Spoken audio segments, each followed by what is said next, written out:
who was like, "What's Kamala Harris do? I ain't heard nothing from her. What? She the vice president. What's she do?" Well, she's presided over every bill that's been passed since Biden's been president. What sense does that comment make? And she voted on them. Just because you didn't know it doesn't mean she didn't do it. Get your lazy ass up and go find the fuck out what she's been doing. Stop sitting on your ass, uh, guessing, oh, what's she been doing? What the fuck have you been doing? So, that's why some people don't ever get the answers, because they ask some dumb fucking questions. What do you expect someone to waste time when you ain't even spend 1 second to even figure out if the question you ask is dumb as fuck? Yo, that 13-15% got to do better. Straight up. You are, genocidal to your own group. That ignorance is genocidal. You know what I'm saying? It really is. It really is. You don't know what the fuck Kamala Harris has been doing in 4 years, in 3 years? God damn. Do you not know anything? Anyway, let's see here. I'm sorry, bro. I can't be nice about this shit anymore, man. Don't even know how to ask a question. Exactly. No, these motherfuckers, excuse me, they know everything. Can't ask one fucking question, though. Know everything and wrong about everything, but don't know how to ask a question so they can get some insight onto something. I mean, I'm just saying, it's bad. It's not good. It's not a good look. And there's young people that are in their 20s that they actually know what I'm saying. You know what I'm saying? I mean, but in any case, I figured something out. So, I promise, I figured the audio out, y'all. Of course, there's some changes in the system. Because now I'm using Restream instead of StreamYard, right? But check this out. Now I did figure some stuff out, how to get this thing going, and so I hadn't figured this out before, but I had to do some research after the audio issues today and the day before. So let me go right to it and get the rest of this up here. Now I had 2 videos uploaded. Let me see. There's 2 here. Okay. Now let me upload these other 2. And she touched on these topics. And again, these topics are so important. I know I'm getting boring and maybe repeating myself, but I just want y'all to know this. Hold on. I want everybody to be clear, in case you don't know what Kamala Harris was talking about. Some of the things, there's some details that people should know. Okay, so here's one of the things. The rescue plan. The Biden administration did take steps to provide significant relief to Black and minority farmers through the American Rescue Plan Act of 2021. This act included a provision for $4 billion in debt relief for socially disadvantaged farmers and ranchers, which encompasses Black, Hispanic, Native American, and Asian American farmers. This measure aimed to address long-standing disparities in the agricultural sector, where minority farmers have historically faced discrimination in accessing loans and other financial assistance from the USDA. Background on the relief measure. The $4 billion was intended to cover up to 120% of the outstanding debt of these farmers and ranchers, helping to offset the economic hardships they have endured, partly due to systemic discrimination and partly due to the pandemic. This relief was seen as a critical step towards rectifying some of the historical injustices faced by minority farmers. Legal challenges and delays. However, the implementation of this relief has been delayed due to legal challenges. Several lawsuits were filed, arguing that the debt relief provision was discriminatory against white farmers. These lawsuits resulted in injunctions, effectively halting the distribution of the funds. The court's decisions have centered around the argument that providing debt relief based on race constitutes reverse discrimination, which violates the Equal Protection Clause of the U.S. Constitution. Now, you see, so this was passed through the Congress, passed through the Senate, which Kamala Harris presided over as the vice president, then given to Biden to sign, and it's being fought by Republicans in the courts right now. It's still an active case. It's billions of dollars for discrimination against Black and minority farmers. Money was allocated to all farmers, but when the states got the money, they didn't give the money. They discriminated against Blacks and other minority farmers. So you see, this is something Black Americans need to be paying close attention to. This is something Tariq Nasheed needs to tell the truth about. This is something when you say, what has a Kamala Harris been doing? Duh. Okay, this is one of the things. Pay attention. Outcome and current status. As a result of these legal challenges, the debt relief funds have not been dispersed to the intended recipients.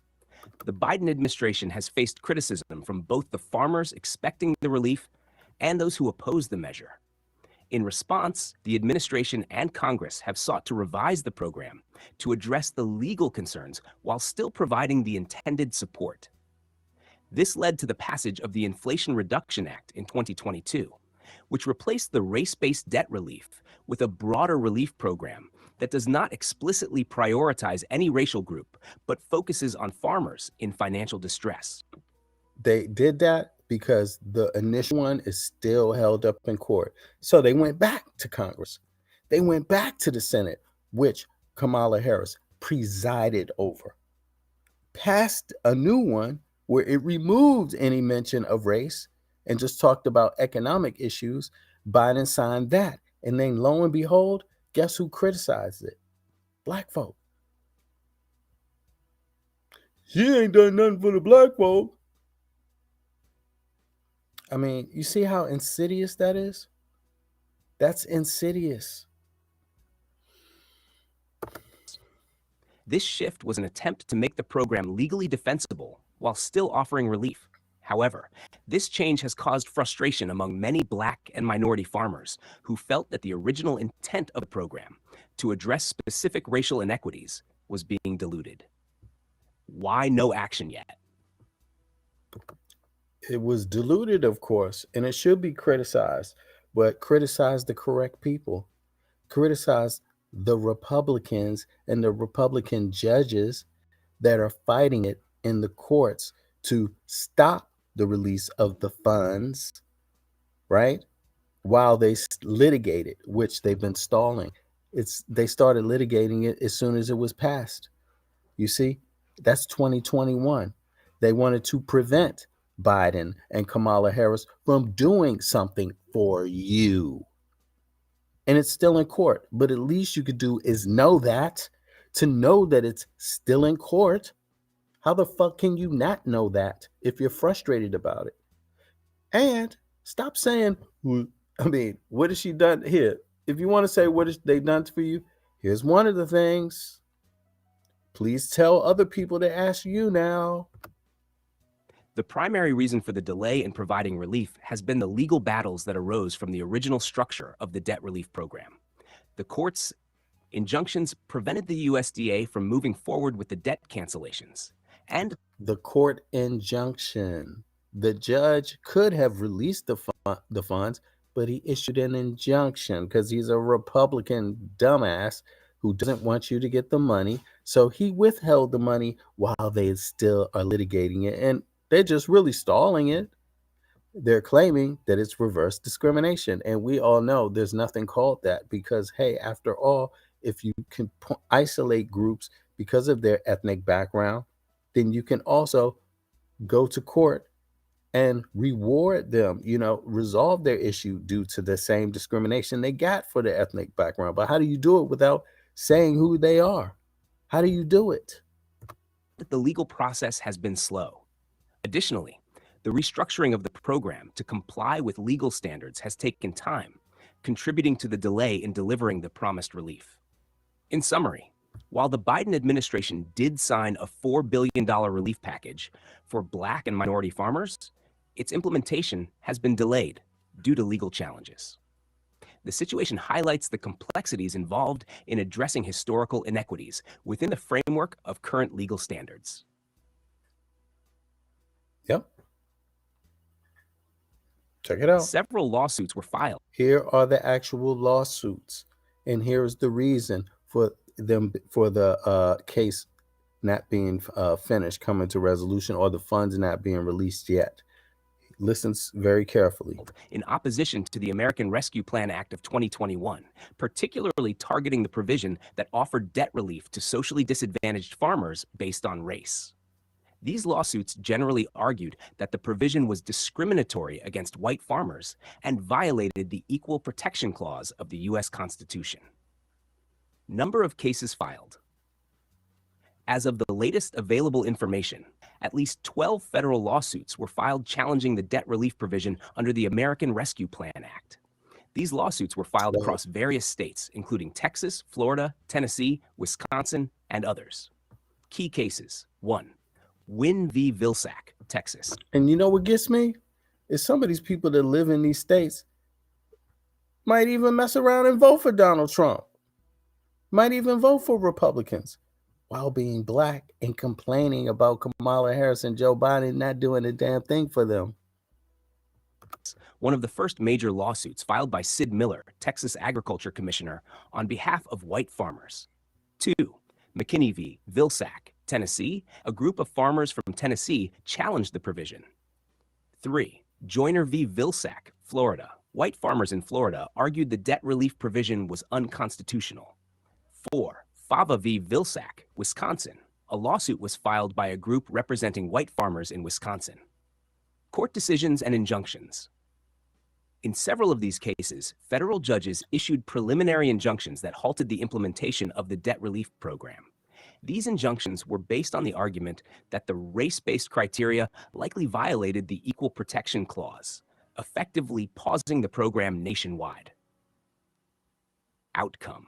Effectively pausing the program nationwide. I hope you Black folk, MAGA folk, are worried about that. How come you're not talking about it? Lawsuits significantly delayed the disbursement of the funds intended to provide relief to minority farmers. The legal challenges eventually led to the Biden administration and Congress reworking the program under the Inflation Reduction Act of 2022, which removed the race-specific provisions to comply with court rulings. In summary, there have been at least 12 significant lawsuits filed across various states, which have played a key role in preventing the immediate implementation of the debt relief measures originally intended for socially disadvantaged farmers under the American Rescue Plan Act of 2021. Okay, so there's one other element to this case. Because of the reasoning why the case has been challenged, there hasn't been an outcome yet. They're still waiting for a yay or a nay from the court. So it's been delayed while the injunction hasn't been delayed. That means the rollout of the money. The injunction, the rollout of the money has been delayed too, while the case is waiting. So the case is still active. So it's something we all need to be talking about it, right? Black folk. Now, the other significance to this case, the reason why it's so important, is because if the judges rule against it, that effectively means they will rule against anything that's provided by the government, any bill to issue restitution to victims of racial discrimination that have suffered economic losses of any type, i.e., slavery and other things. You see what I mean? That's across the board. That's across the board. So this case is something people need to be following follow it like your fucking life depends on it. Follow it like you follow Puff Daddy. Follow it like you follow Skinny Jeans. Follow it like you follow mumble rap. Follow it like you follow all of this other ridiculous stuff out here that is made by corporations. Anyway, the next thing. Let's see here. Let's see. Here's the other thing we could follow: student debt. This was real. This is Biden and Harris. Student debt. They also tried to fight this in the courts. As of recent data, African Americans are disproportionately affected by student debt in the United States. Around 54% of Black adults report having student debt, which is higher than the national average for other racial groups. Here are some key points on the scale of the issue. 1. Total number of African Americans with student debt. According to a 2021 study by the Education Data Initiative, roughly 7.5 million Black Americans carry student loans. This represents a significant portion of the 44.7 million total Americans with student debt. 2. Disparities in debt load. On average, African Americans owe more debt than their white counterparts. Studies show that Black borrowers tend to owe about $25,000 more than white borrowers over time, partly due to lower household wealth and higher interest accruals. You could buy a house with that. 3. Long-term effects. African American borrowers are also more likely to struggle with repayment, with a high percentage defaulting on their loans or carrying balances long after attending school. Research shows that 20 years after starting college, Black borrowers still owe 95% of their original loan balance. Now you see how this was? It's still active. It's being held up in the courts by some states. There's a slight victory, but it's not there yet, y'all. But do you see how important it is to follow this if you're Black? If you're talking anything about Black people, especially if you're complaining about Biden and Harris not doing anything for Black people, you probably don't know this if you're complaining.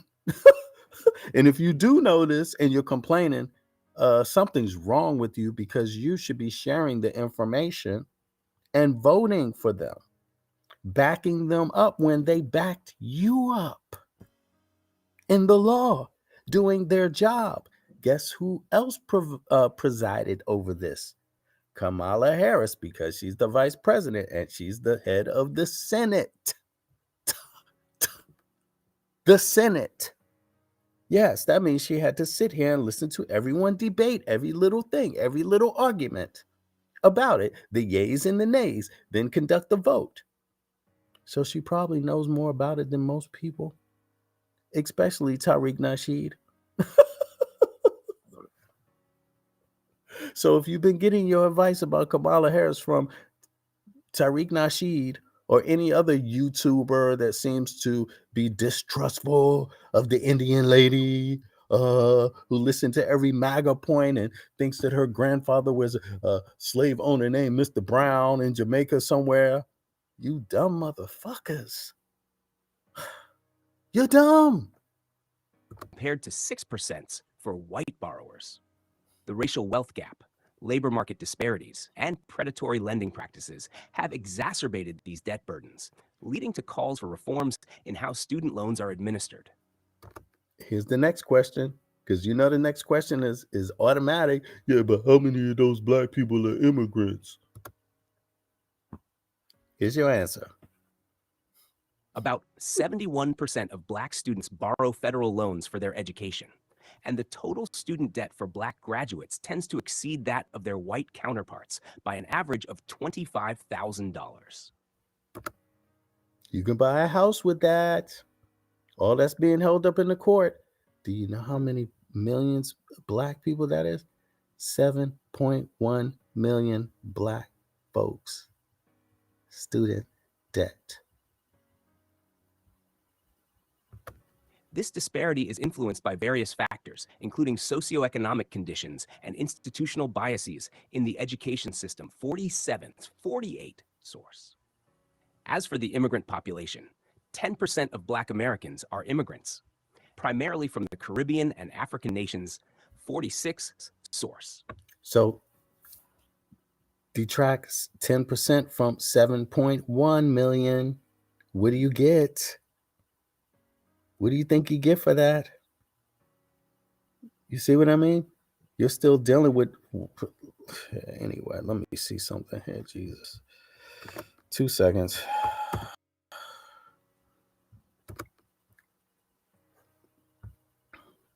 Seven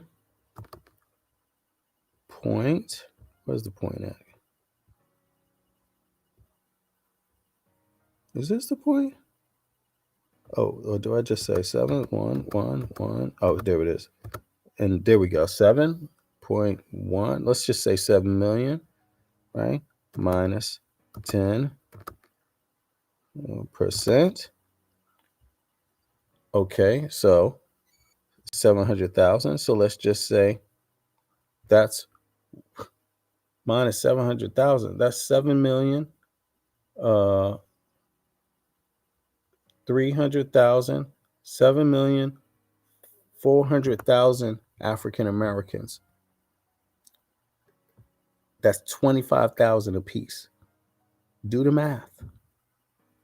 Do the math. This is Biden and Harris trying to get you your student debt money back. All seven, what is it? 6.4 million, right? Do the math. You don't support that? But you don't support that? But you claiming to support reparations? Shameful. However, specific statistics detailing how many of those Black immigrants are in student debt are less readily available. Generally, research indicates that Black immigrants often have higher educational attainment levels compared to their US-born counterparts. 48 source. Right. And if that's the case, then let's advocate for paid education. Let's advocate for, why not advocate for that? The money's there. The money's there. You see? Okay, let's go to the next one. So we had the rollout plan for the infrastructure, right? Housing, that connects with housing. The value of your house is connected to the infrastructure of the streets, of the neighborhood, of the part of town you live in. For climate change, yes. And even part of that is for keep house upkeep, upgrades to your house for climate change. Let's go to the next one. And this is the last one. This is the other third one I outlined earlier today. I'm just doing this again because of the audio was a little bad earlier. So,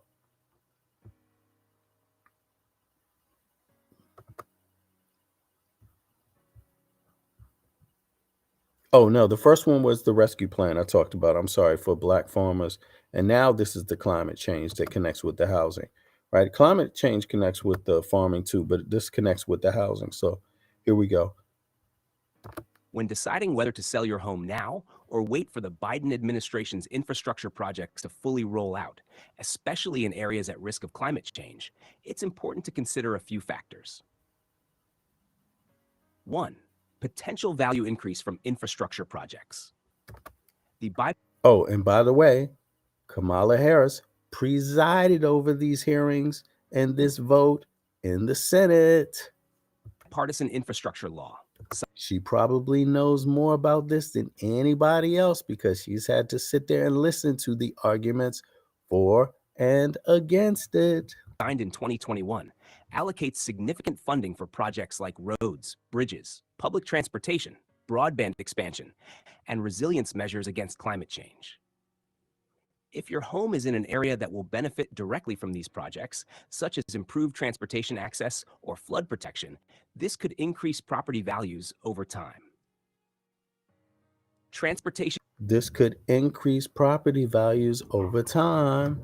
access. Properties close to new or improved infrastructure, such as highways or public transit, generally increase in value because of improved connectivity.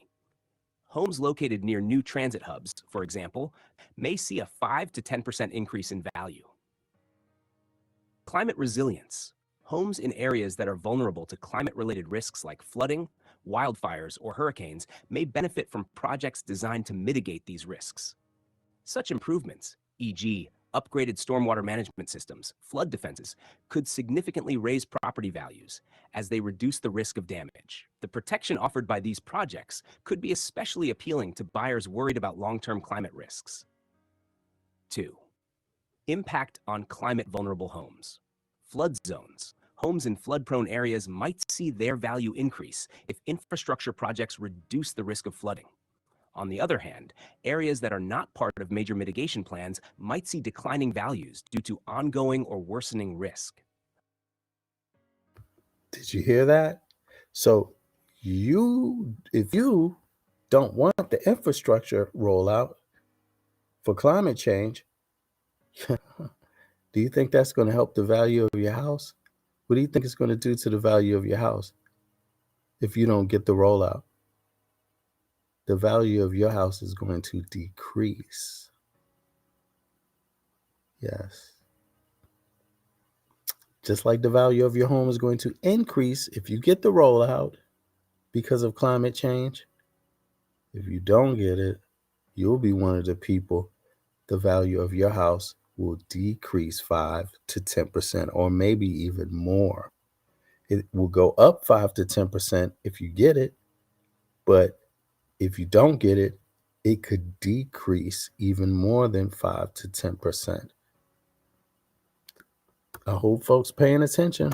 Wildfire-prone areas. Infrastructure that increases the resilience of homes to wildfires, such as improved forest management or firefighting resources, could help maintain.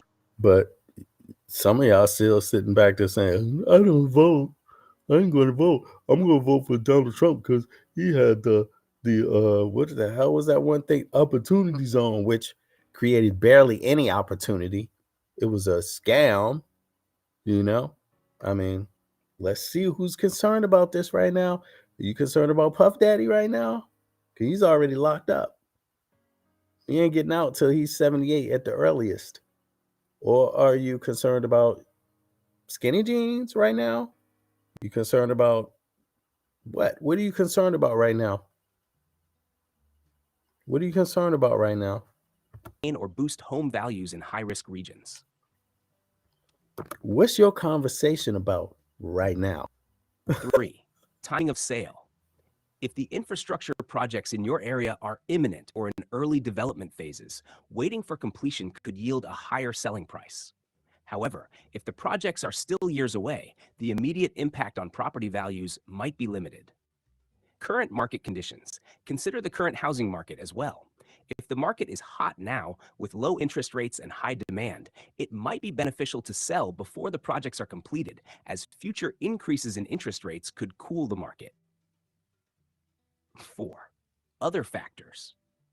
Market sentiment on climate risk. As awareness of climate change grows, buyers may increasingly factor environmental risks into their purchasing decisions. Properties in areas not protected by new infrastructure projects could face declining demand, while those benefiting from improved climate resilience may attract more buyers. Conclusion.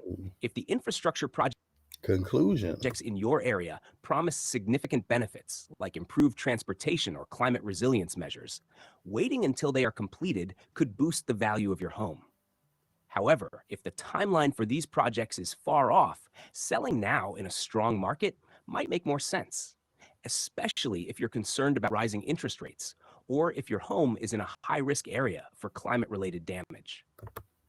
Or if you're a person that needs to live in the house, like you have a family, you'll probably want to want the rollout, sit in it for about 10 years, 15 years, keep it at least until your retirement, or sell it after 10 or 15 years, or keep it in your family and give it to your kids. You might want to do that, or you might want to keep it until you get retired and borrow off of that value increase while you're retired and then sell it or then pass it down. There's a lot of options there, but at least you know what they are when you talk about it. You see, and when you disseminate the actual information, folks can benefit. To the ones that aren't disseminating the information, particularly ones that claim to be about some empowerment or something like that, Sure, everybody doesn't know the details of these things all the time. And so when you hear it, then you adjust and you pass it on. And there's going to be a lot of people like that. But we know damn well there's folks like Tariq Nasheed, there's plenty of YouTubers that's talking about all kinds of crazy shit, talking about black people, acting like they care about black people, and they're not going to disseminate none of the information. In fact, they're giving you disinformation. And the sad part about it is that some of them are doing it on purpose, and the other ones are just so goddamn dumb they don't even realize it. That's the reality. And The specific value increase due to Biden's infrastructure projects will depend on the exact nature of the improvements in your area and how they address both connectivity and climate resilience. there you have it. So, who presided over this? Who presided over the infrastructure rollout? Kamala Harris. Over all the hearings in the Senate, she had to listen to the the nays and the yays, the arguments against it and the arguments for it. So again, she probably knows more about this than most people would, right? I think so. I think so. Because she's not getting the breakdown of it. She's getting the whole picture, all the arguments, everything that's said, because the vice president presides over the actual hearings themselves. So just to break it down for folks, yeah, Tariq is cap, bro. Tariq's a sorry puppy. He's a sorry one. He's a sorry one. He's pathetic. He's turned out to be a huge disappointment. And it's mostly his ego because he like some folks, their ego is too big to admit when they're wrong about something, or he's doing it on purpose. He uses a lot of tropes, but he might be the trope. It might be projection. He might be the sellout that he's always trying to point out in somebody else. I think so. How he diss Haitians after making money off of them in the suit up. Yeah. But how does his audience listen? That's the thing. He wouldn't be able to get away with it. The audience allows him to get away with it. And the audience allows him to get away with it because they goddamn ignorant. And but it's not only Tariq. It's not only Tariq. There's many more that use these tropes. They sat up here, talking about what has she done? What Kamala Harris done? But all they did, they used the tactic of distract. They talk about some fictional grandfather, great great grandfather that was a slave master who never was. They talk about the fact that she Indian. Like they don't know what black is. Her father's goddamn black. They showed who her grandparents are. They're black. Her mother might be Indian. She might have grandparents on one side of her family that might be Indian, but you put that together with a Jamaican, what does that equal? It's just like the other Jamaicans. You know how many Jamaicans are mixed with Indian that when they come to America, nobody ain't calling them Indian. You know what I'm saying? They grow up with the same culture. They're proud of all their heritage and all of that stuff, but they talk about those things because they didn't want to talk about the real things, the policy. That's really what it was. It was a distraction from the policy, and that's if that's what you want to do. If you don't want your folk getting 5 to 10% earning on their home, if you don't care if your folks' home decreases because the governor's not going to do the infrastructure rollout in your state, if you don't care about that, if you don't care about the black farmer, billions of dollars to black and minorities farmers held up in the courts by Republicans. If you don't care about that, then hey, if you don't care about the student debt, which there's 7.1 million black people in student debt in America, they pay on average $25,000 more dollars for the interest on their student loans. Biden and Harris passed the bill to give them that money back. And guess what it got? Held up in the courts. It's held up in the courts right now by Republicans. Yes, right now. It's an active case right now. They issued an injunction to stop the funds from being rolled out. You don't care about that, but $25,000 can buy you a home. But you claim you care about reparations. I'm gonna tell you something. One day Tariq Nasheed is gonna come across somebody that really does care about reparations, and he gonna have a problem. Yes.